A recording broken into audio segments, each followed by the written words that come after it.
En las arenas ardientes de Sudán, donde el sol castiga sin piedad y los vientos susurran historias ancestrales, nació una de las más extraordinarias historias de transformación que la Iglesia Católica haya conocido.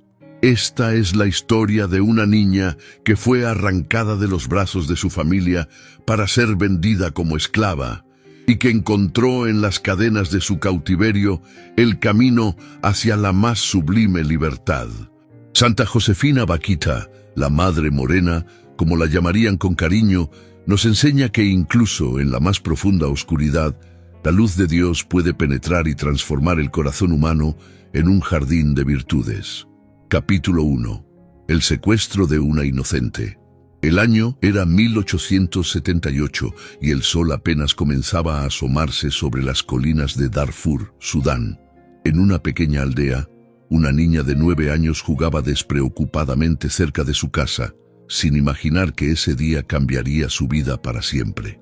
El aire estaba quieto, como si la naturaleza misma contuviera el aliento ante lo que estaba por suceder.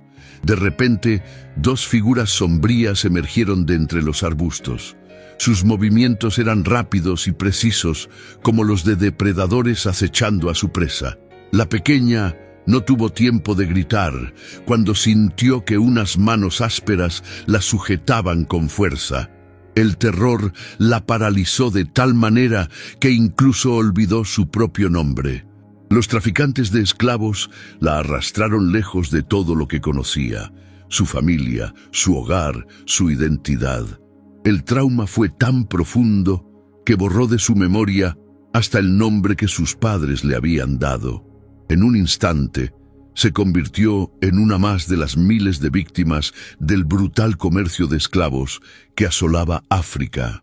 Mientras la llevaban por senderos desconocidos, la niña lloraba en silencio, sus lágrimas mezclándose con el polvo del camino. Los secuestradores la amenazaron con terribles consecuencias si intentaba escapar o gritar por ayuda. Esa noche, acurrucada bajo un árbol extraño, la pequeña rezó a un Dios que apenas conocía, sin saber que Él ya había trazado para ella un camino extraordinario. Este secuestro brutal marcó el inicio de una odisea que la llevaría desde las profundidades del sufrimiento hasta las alturas de la santidad, demostrando que Dios puede escribir derecho sobre líneas torcidas. Capítulo 2. Días de oscuridad. Los mercaderes musulmanes, con una cruel ironía, decidieron darle el nombre de Bakhita, que significa afortunada. Comenzó así un periodo de sufrimiento indescriptible para la pequeña, quien fue vendida y revendida en los mercados de esclavos como si fuera una simple mercancía. La vida de Bakhita se convirtió en un ciclo interminable de humillaciones y maltrato. Cada nuevo amo parecía competir en crueldad con el anterior. El momento más brutal llegó cuando, siendo esclava de un general turco, fue sometida a un ritual de marcado tradicional. 114 cortes profundos en su piel, sobre los cuales se frotó sal para asegurar que las cicatrices fueran permanentes. Durante este periodo, Bakhita aprendió a sobrevivir en silencio, desarrollando una fortaleza interior que más tarde se revelaría como el cimiento sobre el cual Dios construiría una obra maestra de santidad. Las noches eran su único refugio, cuando podía llorar en silencio y soñar con una libertad que parecía imposible. Los años pasaban y la pequeña Bakhita crecía entre golpes y maltratos, pero algo en su interior permanecía intacto, su dignidad humana. A pesar de los intentos de sus captores por quebrar su espíritu, una chispa de esperanza seguía ardiendo en su corazón. El sufrimiento físico era constante, pero más dolorosa era la soledad y el desarraigo. Sin embargo, Dios estaba preparando el terreno para una transformación extraordinaria, utilizando incluso el dolor como instrumento de su gracia. Capítulo 3. El encuentro con la libertad. En medio de la oscuridad más profunda, Dios envió un rayo de luz en forma de Callisto Legnami, un diplomático italiano que cambiaría para siempre el destino de Bakhita. El encuentro fue providencial. Legnami, conmovido por la dignidad silenciosa de aquella joven esclava, decidió comprarla a sus captores. Por primera vez en su vida de cautiverio, Vaquita experimentó lo que significaba ser tratada como un ser humano. Callisto le proporcionó un vestido digno, la primera prenda real que había tenido en años. Al cerrar la puerta de su nueva casa, también se cerraba una década de brutalidades inimaginables. Durante 2 años, Vaquita conoció la bondad en la casa de Legnami. El contraste con su vida anterior era tan marcado que parecía estar viviendo en un sueño. La joven africana comenzó a florecer bajo el cuidado respetuoso de sus nuevos protectores, descubriendo que existía un mundo donde la crueldad no era la norma. Sin embargo, la revolución mahdista en Sudán forzó a Legnami a regresar a Italia. En un momento de audacia inspirada por la providencia, Vaquita pronunció las palabras que cambiarían su destino. Me atreví a pedirle que me llevara a Italia con él. Para su sorpresa y alegría, Callisto aceptó. Este gesto de confianza y bondad se convertiría en el puente hacia una nueva vida, una donde Vaquita no solo encontraría la libertad física, sino también la libertad espiritual que transformaría su alma. Capítulo 4. Nueva tierra, nuevo destino. En 1884, Vaquita pisó por primera vez el suelo italiano. El contraste no podía ser más marcado, de las ardientes arenas de Sudán a las elegantes calles de Venecia. Para la joven africana, cada día traía nuevos descubrimientos y asombros. En la casa de Legnami, Vaquita encontró un papel especial como cuidadora de la pequeña Alice, la hija recién nacida de la familia. Este rol de protectora despertó en ella una ternura que había permanecido dormida durante sus años de esclavitud. La relación con la pequeña se convirtió en un bálsamo para su corazón herido. La adaptación a la vida italiana no fue fácil. El idioma, las costumbres, incluso el clima, eran completamente diferentes a todo lo que había conocido. Sin embargo, Vaquita enfrentó cada desafío con la misma fortaleza silenciosa que la había mantenido viva durante sus años de cautiverio. En esta nueva tierra, comenzó a observar algo que llamaba poderosamente su atención: la forma en que las personas hablaban de Dios y de Jesús. Era diferente a todo lo que había conocido en su tierra natal o durante su cautiverio. Había una paz y una alegría en los cristianos que despertaba su curiosidad. La providencia divina, que había guiado cada paso de su extraordinario viaje, estaba preparando el terreno para el siguiente capítulo de su vida, uno que la llevaría a descubrir el amor más grande que jamás había conocido. Capítulo 5. El despertar de la fe. En 1888, un nuevo giro del destino llevó a Vaquita al Instituto de las Hermanas Canosianas en Venecia. Lo que inicialmente fue pensado como una estancia temporal de 9 meses, mientras la familia Legnami viajaba, se convertiría en el encuentro más significativo de su vida. En el instituto, Vaquita comenzó a conocer al Parón, el Señor, como ella llamaría cariñosamente a Dios por el resto de su vida. Las hermanas le enseñaron el catecismo con paciencia y amor, y cada nueva verdad sobre la fe católica era como un rayo de luz que iluminaba su corazón. Durante este periodo, Vaquita experimentó una profunda transformación interior. Las historias sobre Jesús, especialmente su pasión y muerte en la cruz, tocaban una fibra especial en su corazón. Ella, que había conocido el sufrimiento tan íntimamente, encontraba consuelo y sentido en el sacrificio redentor de Cristo. Las hermanas observaban con admiración cómo esta joven africana, que había sufrido tanto, se abría al amor de Dios con una simplicidad y una profundidad extraordinarias.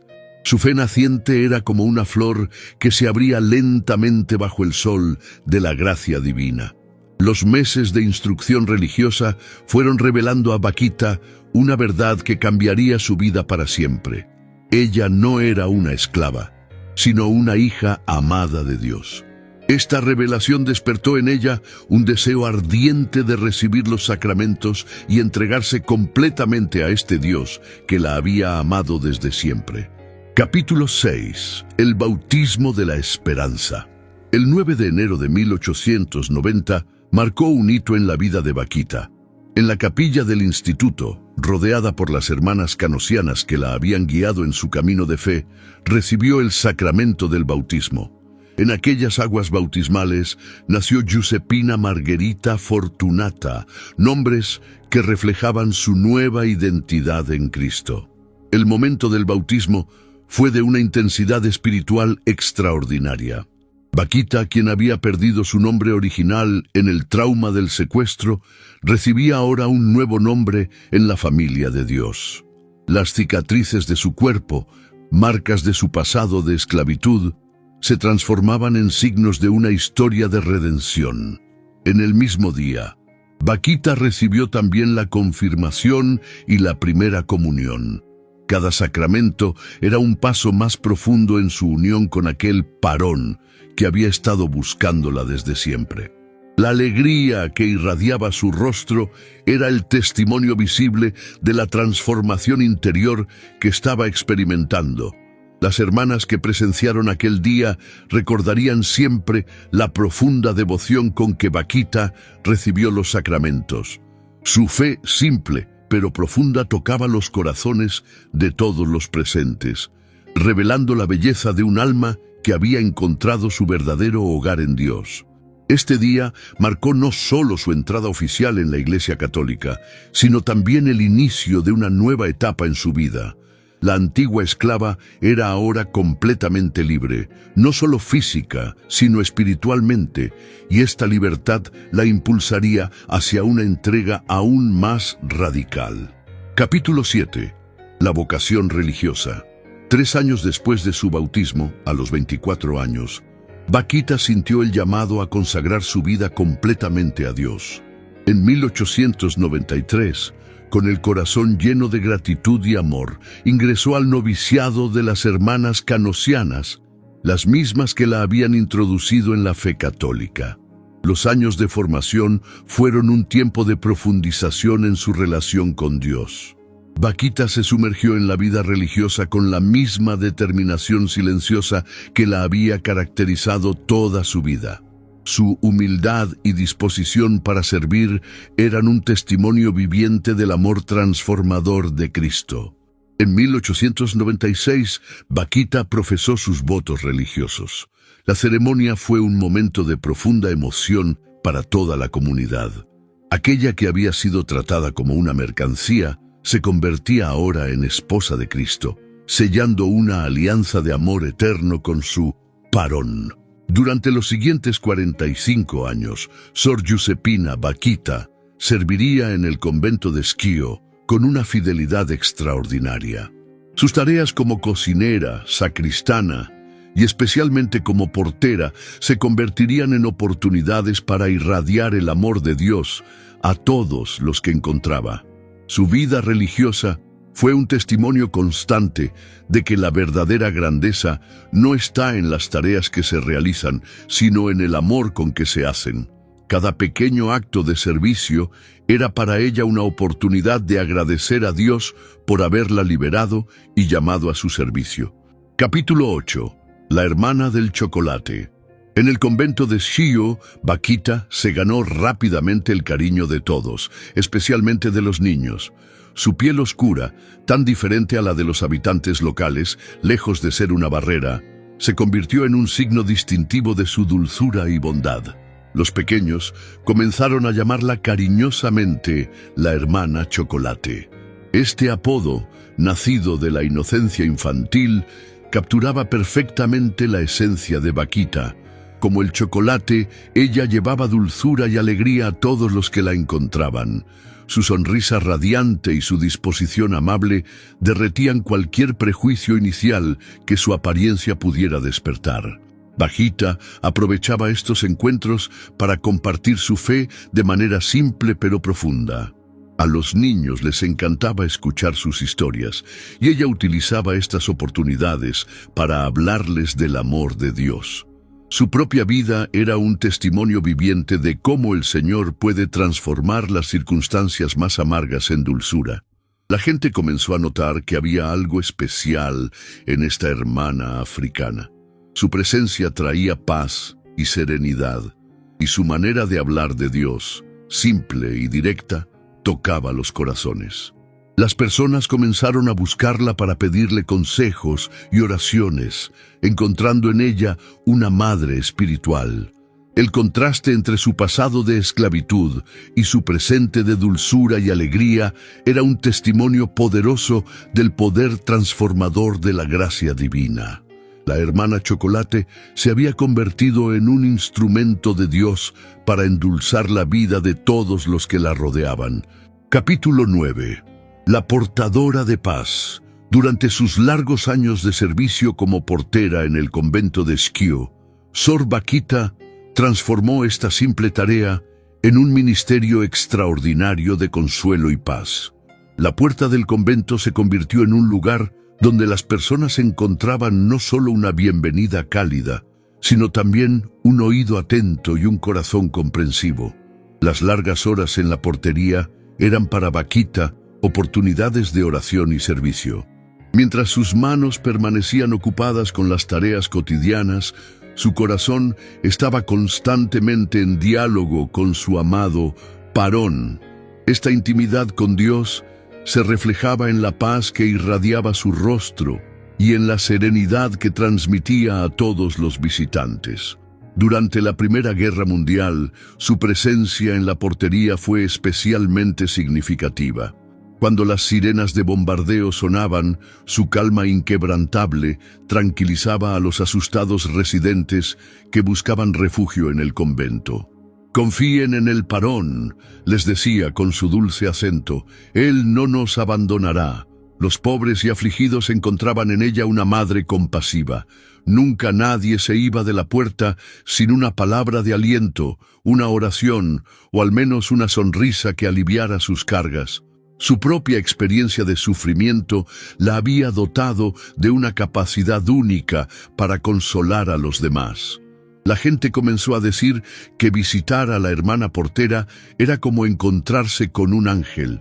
Su presencia silenciosa y amorosa era un recordatorio viviente de la bondad de Dios, y muchos encontraron o renovaron su fe a través de estos encuentros aparentemente casuales en la puerta del convento. Capítulo 10. El perdón extraordinario. Uno de los aspectos más asombrosos de la santidad de Bakita fue su capacidad de perdón.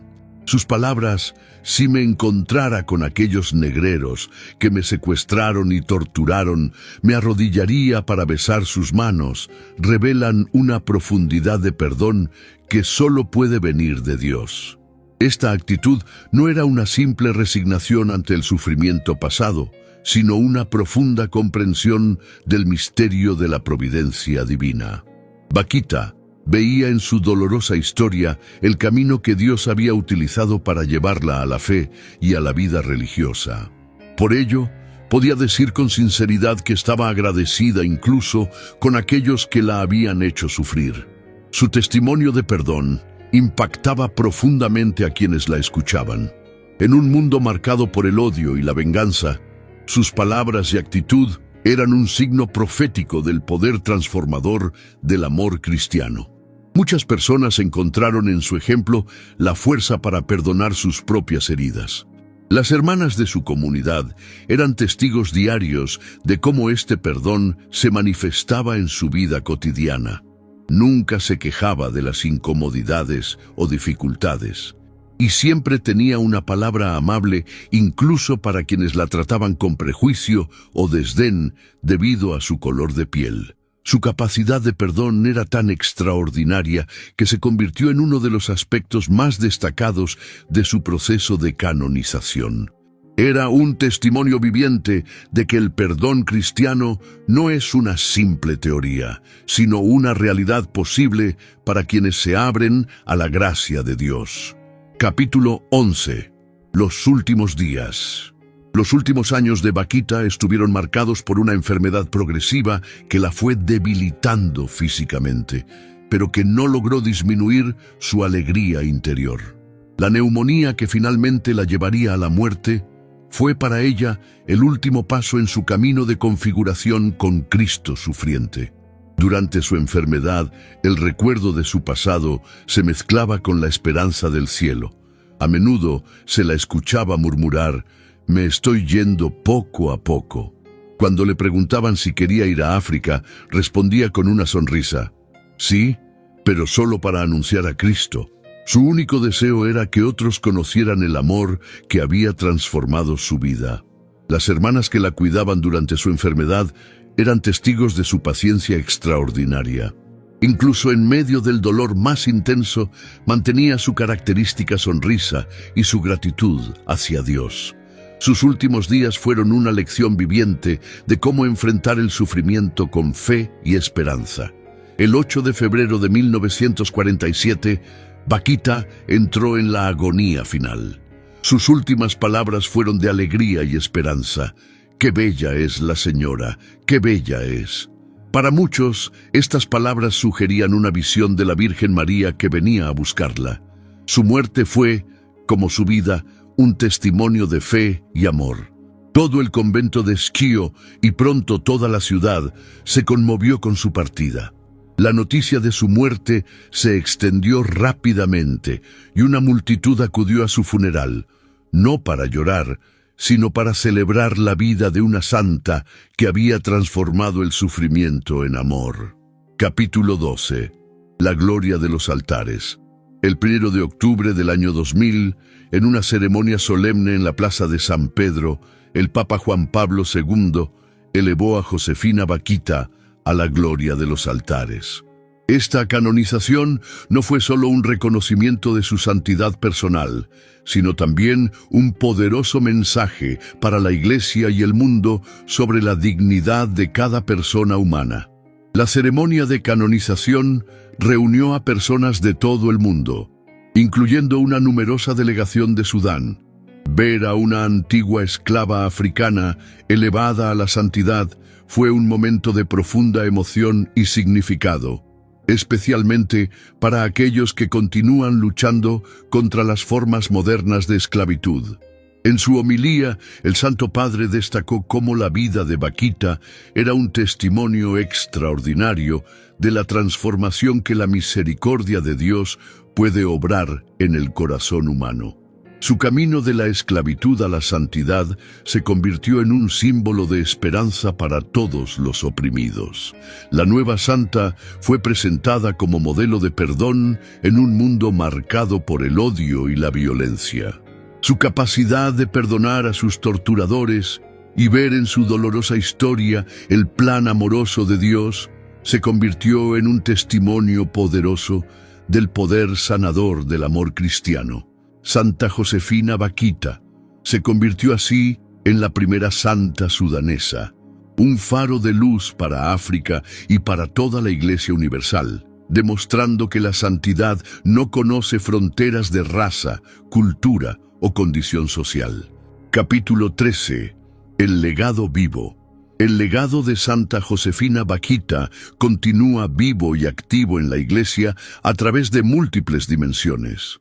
La familia canosiana, a la que perteneció durante su vida religiosa, ha expandido su presencia hasta alcanzar el mismo Sudán, donde más de 2000 hermanas continúan su obra de amor y servicio. Su historia ha inspirado numerosas iniciativas en favor de la lucha contra la trata de personas y las formas modernas de esclavitud. Organizaciones católicas en todo el mundo han adoptado su nombre y su espíritu en programas de ayuda a víctimas de tráfico humano y en la promoción de la dignidad humana. La devoción a Santa Vaquita se ha extendido más allá de las fronteras de Italia y Sudán.